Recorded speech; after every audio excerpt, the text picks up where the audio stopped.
ফের নৈরাজ্যের বাংলাদেশে হিন্দু হত্যা। বাংলাদেশের রাজবাড়িতে হিন্দু যুবককে পিটিয়ে খুন করা হয়েছে।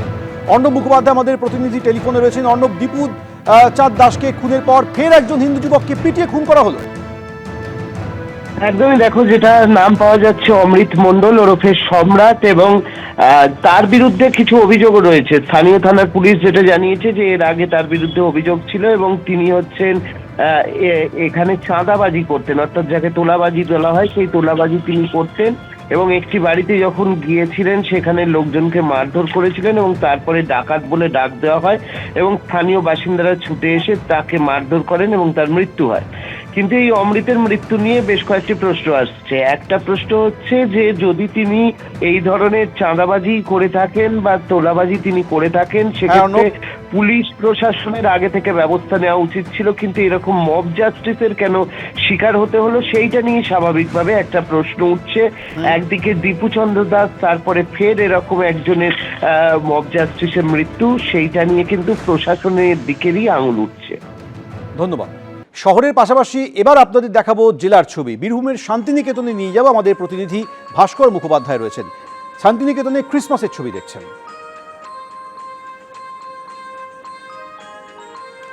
শান্তিনিকেতনে ক্রিসমাসের ছবি, অন্যদিকে পৌষ উৎসবও চলছে, ডাবল সেলিব্রেশন। ভাস্কর।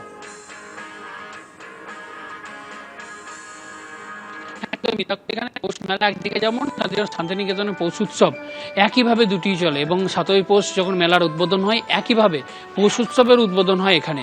এবং আজকে যেহেতু খ্রিস্ট উৎসব, আজকে পুরো দিনটাই হচ্ছে খুব স্পেশাল, কারণ এখানে যে উপাসনা মন্দির রয়েছে সেই উপাসনা মন্দিরে খ্রিস্ট উৎসবের আয়োজন করা হয় এবং সন্ধ্যে 7টা থেকে এই আলো দিয়ে পুরো চত্বর সাজানো হয় এবং সেখানে রবীন্দ্রনাথের লেখা যেসব ক্রিসমাস উদ্দেশ্যে যেসব গান রয়েছে, রবীন্দ্রসঙ্গীত, সেগুলো যেমন পরিবেশন করেন এখানে সঙ্গীত ভবনের ছাত্রছাত্রীরা ভিড় করেন। এবং এই যে ক্রিসমাসের উৎসব, সেই উৎসব শেষ হলে তারপরে এই মেলাতে ভিড় শুরু হয়।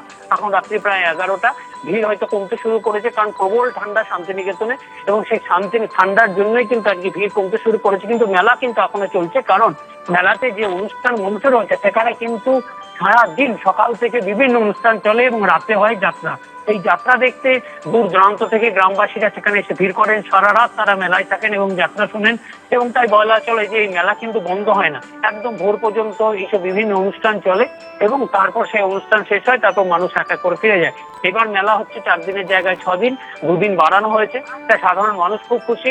বিভিন্ন স্টল এসছে এখানে, যেমন সরকারি স্টল রয়েছে, তার পাশাপাশি প্রচুর বেসরকারি স্টল এখানে এসছে এবং যেটা বিশ্বভারতী জানিয়েছে প্রায় 1400 স্টল এসছে এখানে। এছাড়াও কুটির শিল্পী রয়েছে প্রায় 150-র মতো স্টল, তারা মাটিতে বসেই ব্যবসা করছে। এবং এবার মেলা নিরাপত্তা ব্যবস্থা খুব কঠোর করা হয়েছে। 2500 নিরাপত্তা রক্ষী এখানে মোতায়েন করা হয়েছে। এর পাশাপাশি 5টি ড্রোন দিয়ে ওপর থেকে নজরদারি চালানো হচ্ছে এবং ওয়াচ টাওয়ার বসানো হয়েছে, প্রায় 350 সিসিটিভি লাগানো হয়েছে, যাতে নিরাপত্তার কোনো রকম কোনো ফাঁকফোকর না থাকে তার সমস্ত ব্যবস্থা করা হয়েছে। সাদা পোশাকের প্রতিটি টিম রয়েছে যারা এখানে, অর্থাৎ একদিকে ক্রিসমাস সেলিব্রেশন, অন্যদিকে পৌষ উৎসব, দুয়ে মিলে জমজমাট শান্তিনিকেতন। ধন্যবাদ।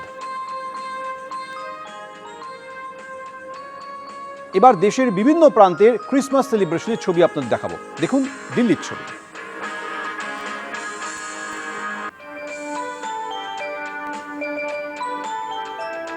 দেশের বিভিন্ন প্রান্তে ক্রিসমাস সেলিব্রেশন হচ্ছে। দিল্লিতেও সেখানকার মানুষও ক্রিসমাস সেলিব্রেশনে অংশ নিয়েছেন। এবার দেখাবো জমজমাট লখনউয়ের ছবি। দেখুন কলকাতার মতো লখনউতেও পথে নেমে পড়েছেন সাধারণ মানুষ, কারণ আজ বড়দিন।